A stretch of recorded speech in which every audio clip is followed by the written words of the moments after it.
We're back with former Ambassador Richard Holbrooke, who is our nation's special representative for Afghanistan and Pakistan. Mr. Ambassador, thanks for sticking around. What is the legal difference between remotely piloted unmanned planes shooting into Pakistan and planes with pilots doing it? Is there a legal difference? I'm not a lawyer, but I can tell you one of those two is a lot more accurate than the other. The piloted planes would be? No. The drones would be? Of course. Why? Because of the technologies. You know, there was a movie a few years ago called Body of Lies, which showed it rather clearly. I thought when I saw it, my God, they've been in the secret rooms.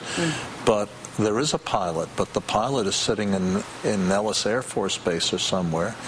He's not up in the air worrying about a lot of other things. He's just focused. He or she's just focused on the target. Does this represent... And you know, it's such a precise weapon, the Predator, that if they were aiming at your producers over there, you and I could continue the conversation. It's very, very small. Doesn't that appeal to you, that idea? No. It doesn't, because I don't like the idea of the U.S. waging war by any other name, but we don't talk about it, and therefore there's no accountability for it. I worry about the lawlessness of it. Rachel, I've got to really be honest with you, because I have such respect for where you're coming from. We're talking about people who attacked the United States, who would do it again. We're talking about the Times Square bomber who went to that area of Pakistan and got his training, happily inept. And we're talking about systems which we can't talk about, but which are definitely, without doubt, reducing the threat to the United States and to the very spot where you and I are sitting now. I was in Vietnam. I've seen planes flying low, having to make judgment calls on an instant, close air support. That's where mistakes can happen. That horrible thing in Kunduz where they blew up the tanks and 140 people got killed in the German area. None of that happens with this vehicle. But I worry about I'm not comforted by the technology, because I'm worried about the justification. I'm worried about the justification for our behavior hinging on how bad we say the people we are doing these things to. Because there's no appeal after somebody's launched a missile into your home. There's no accountability for this by U.S. leaders. Rachel, war really is hell. Is it war in Pakistan? You've seen it. War in the western part of Pakistan, thousands and thousands of Pakistanis have been killed by the Pakistani Taliban. Thousands. Those are the people who trained the Times Square bomber.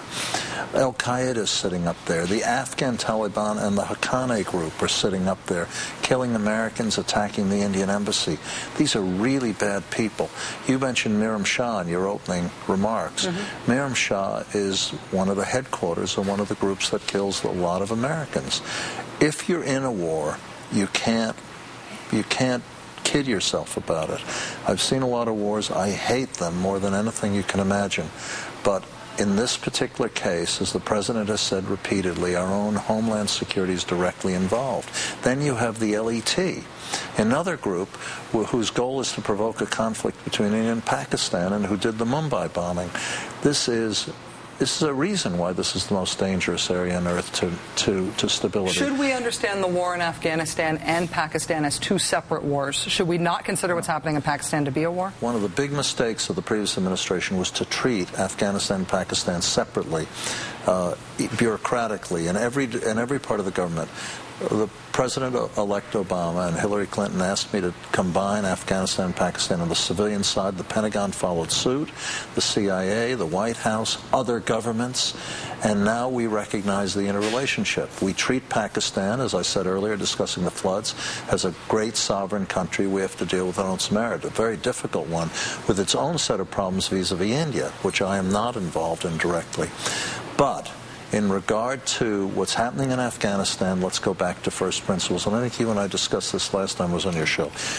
There's no possible success in Afghanistan unless the Pakistanis are part of the solution, not part of the problem. That has been one of our major focuses.